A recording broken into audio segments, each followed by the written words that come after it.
Hello, greetings to everyone from Radiant Center for English Studies. Today we begin with the first unit of our HSA English syllabus pertaining to literature. It begins with sonnet number 121 by William Shakespeare. So we will have a brief discussion on Shakespearean sonnet, in particular Shakespeare's sonnets, the total number and things of that kind in the beginning. The word sonnet, if we look at its etymology or origin of the word, we know that it comes from the Italian word spoiler, which means little song. So sonnet means in Italian a little song. Actually sonneteering or writing sonnets as a poetic genre, G-E-N-R-E, genre, that is the right pronunciation for the word G-E-N-R-E. So sonnet as a poetic genre seems to have originated in the 13th century among the Sicilian group of poets, particularly in Sicily, located in Italy, and they were court poets who were influenced by the love poetry of Provençal troubadours. Troubadours was another group of poets in the Provençal, in the southern part of France. അപ്പോൾ ഈ പ്രൊവിൻകാൽ പോയറ്റ്സിൻ്റെ love പോയട്രിയിൽ നിന്ന് inspiration ഉൾക്കൊണ്ടുകൊണ്ടാണ് ഈ Sicilian school of court poets ഈ സോണറ്റിയറിംഗ് എന്ന് പറയുന്ന ഒരു പ്രത്യേക genre 13th century ഇറ്റലിയിൽ ഡെവലപ്പ് ചെയ്യുന്നത്. Of course, we know what's a sonnet. A sonnet is a short poem having only 14 lines, and traditionally a sonnet consists of its first part called the octave and the second part called the sestet. Octave usually consists of two quatrains. Quatrains means stanza of 4 lines, and there will be 2 quatrains constituting the first 8 lines called an octave, which will be followed by a sestet. That means the next 6 lines.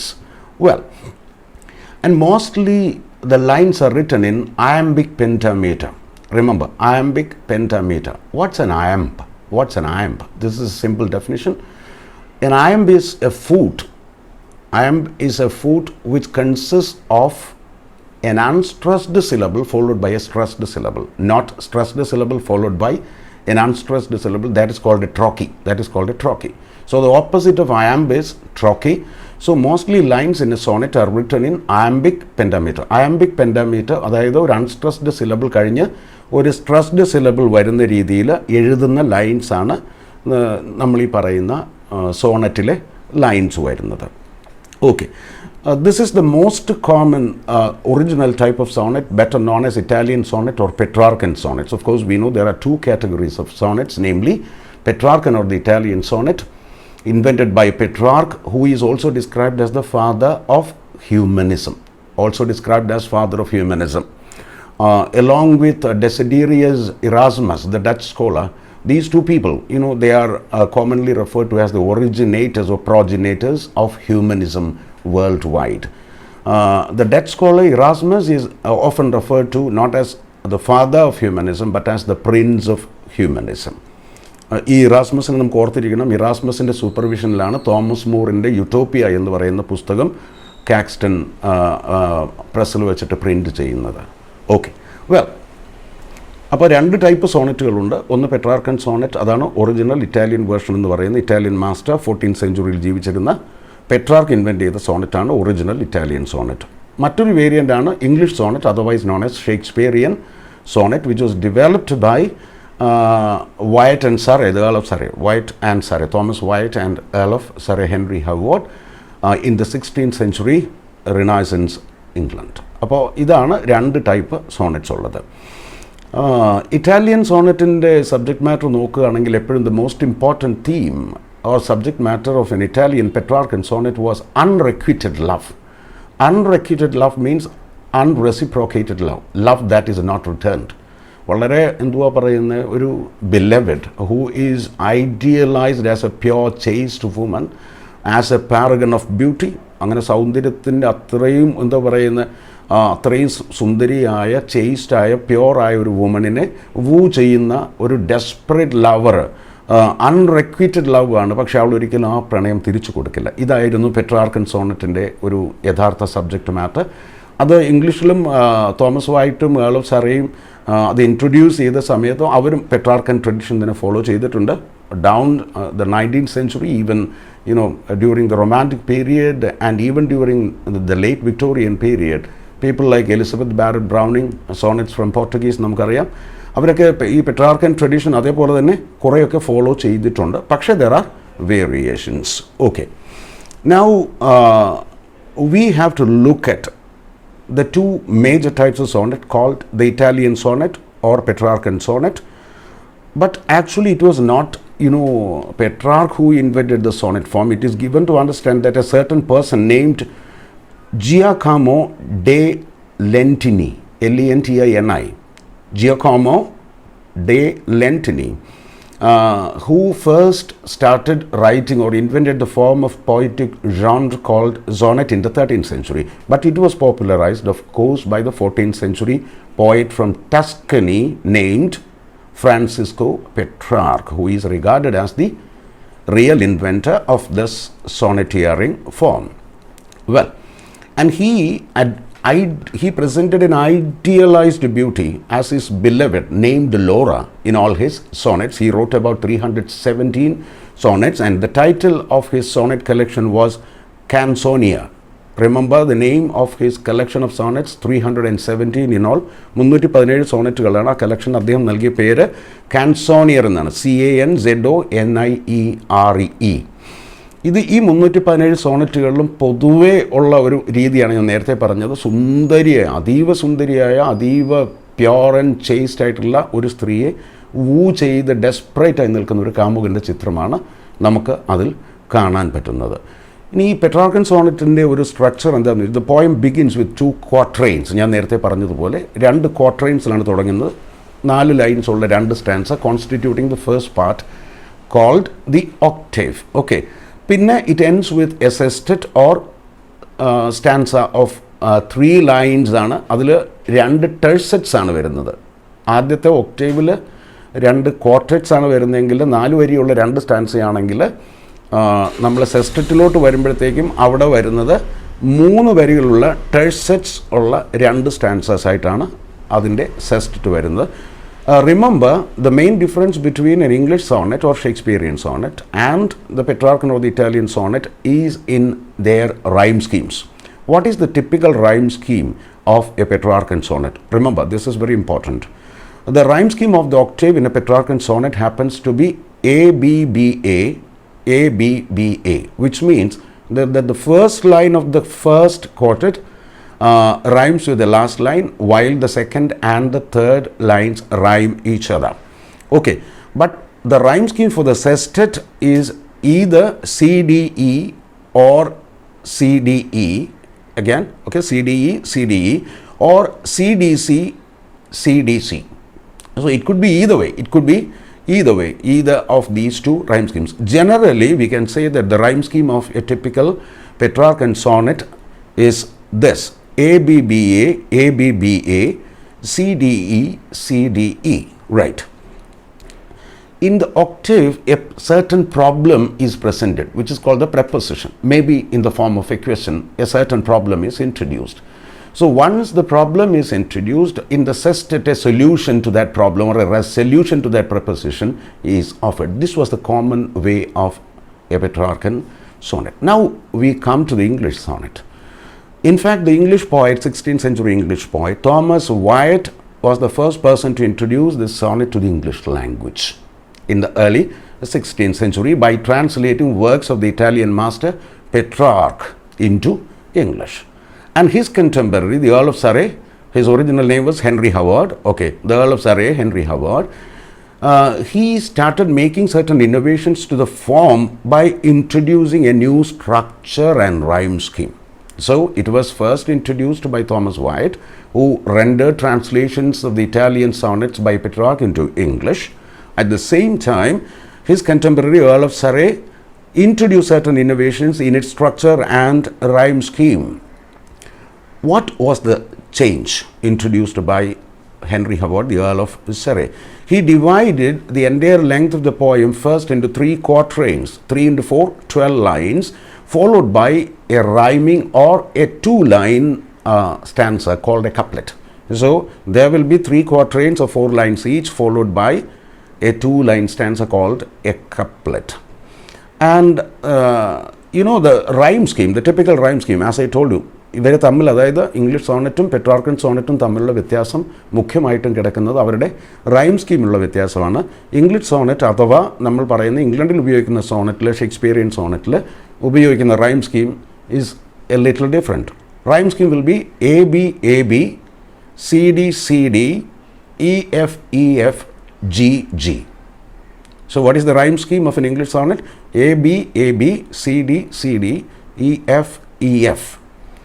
ഇവർ 2 പേരും കൂടെ ചേർന്ന് ഇങ്ങനെ എഴുതിയ സോങ്സും സോണറ്റ്സും എല്ലാം കൂടി ഒരു collection ആക്കിയിട്ട് പബ്ലിഷ് ചെയ്യുന്നുണ്ട് 1557. In 1557, Richard Tottel, Tottel, published a collection of songs and sonnets written by these 2 great masters, Thomas Wyatt and Henry Howard, the Earl of Surrey, with the title Songs and Sonnets, which is better known as Tottel's Miscellany. Tottel's Miscellany. It was first published in 1557 and later it ran to many editions subsequently. Okay. William Shakespeare, the greatest of practitioners of sonneteering in English, he broke from the existing tradition introduced by the Earl of Surrey and Thomas Wyatt by including the last stanza as a rhyming couplet. So what is the contribution made into the structure by William Shakespeare? He made the final concluding 2-line stanza into a rhyming couplet. The last sounds of the 2 lines, they rhyme perfectly well. And thus Shakespeare became the most versatile of all English sonnetteers, and thus this form now bears the name Shakespearean sonnet or English sonnet. And there are several variations on sonnets introduced in later times. Say for example, if we talk about in the 20th century, several changes were introduced, several people started writing sonnets. Say for example, poets like Robert Lovell, W.H. Auden, they all started writing the sonnets, but with no rhyme.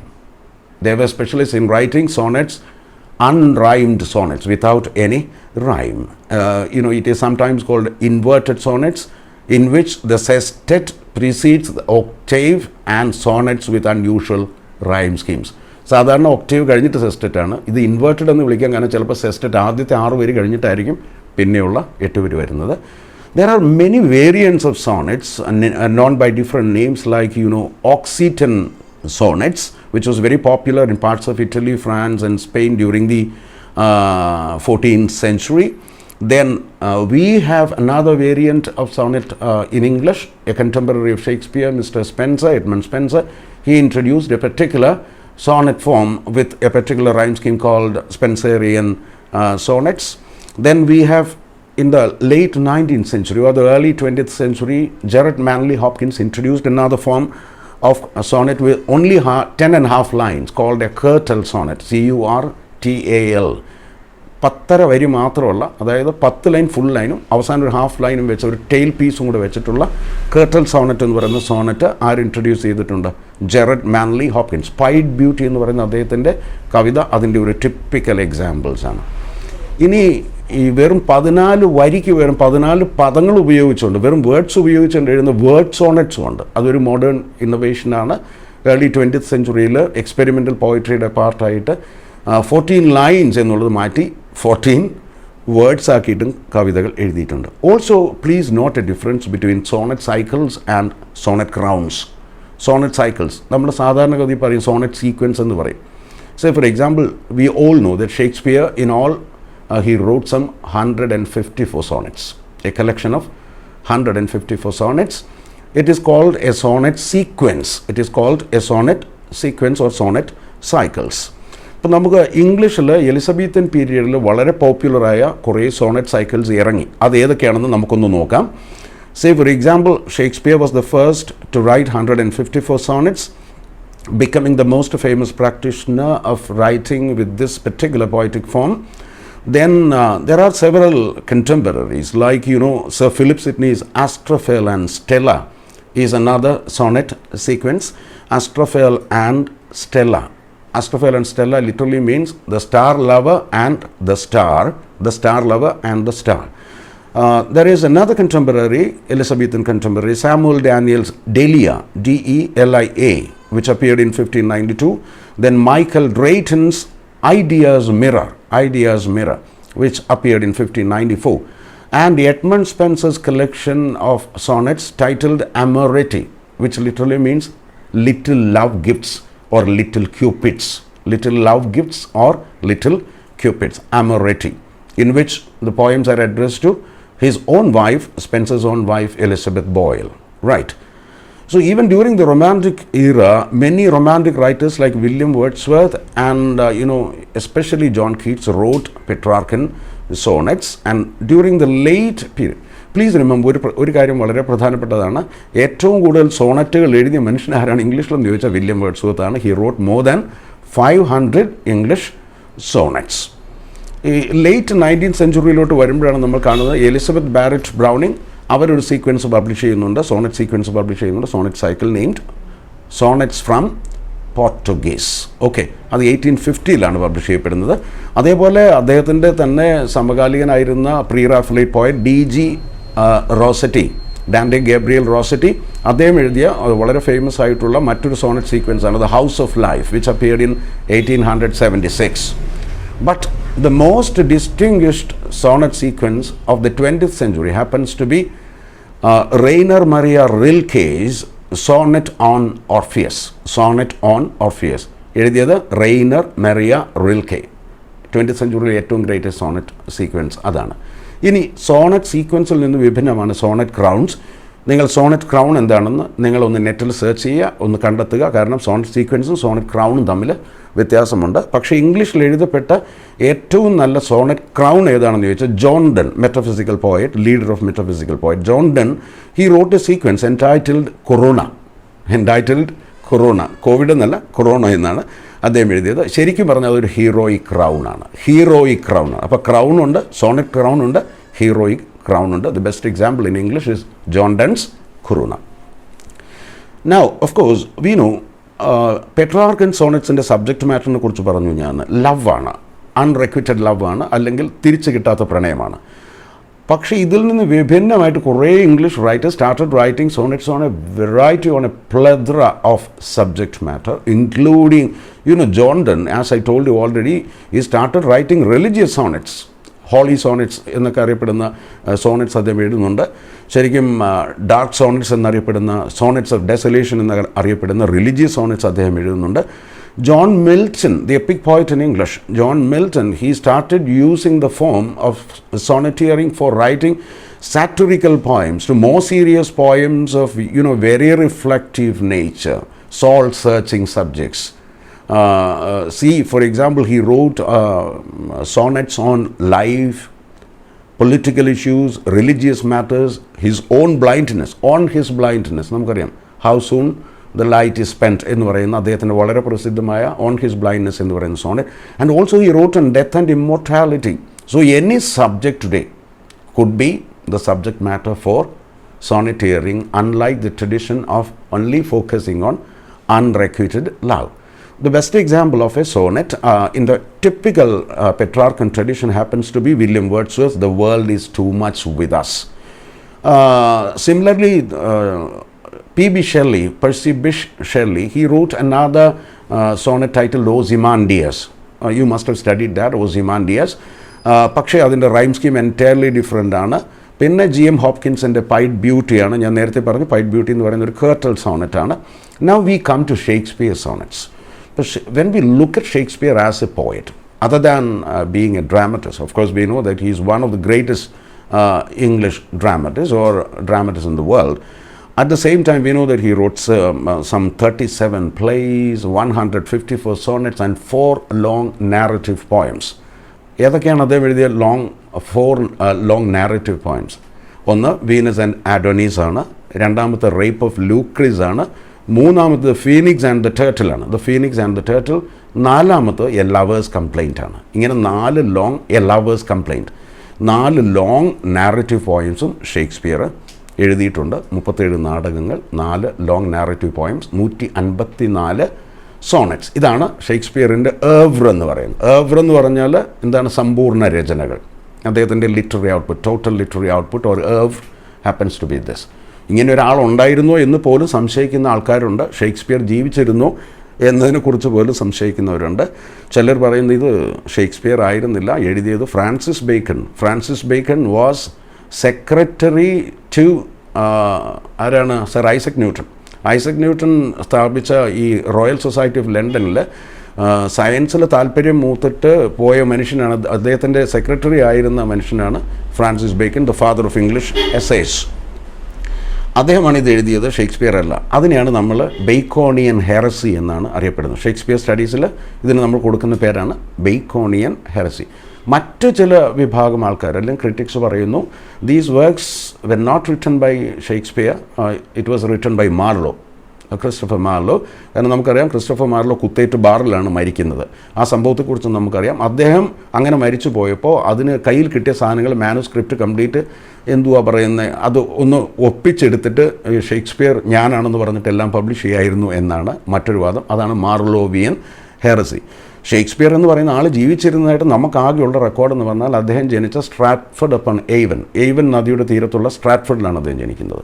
അവിടെയുള്ള parish രജിസ്റ്ററിൽ 1564 if my memory serves me right, dated April 23, അദ്ദേഹത്തിൻ്റെ birth date ആ baptism റേസിൽ കാണുന്നത് April 23 ആണ്.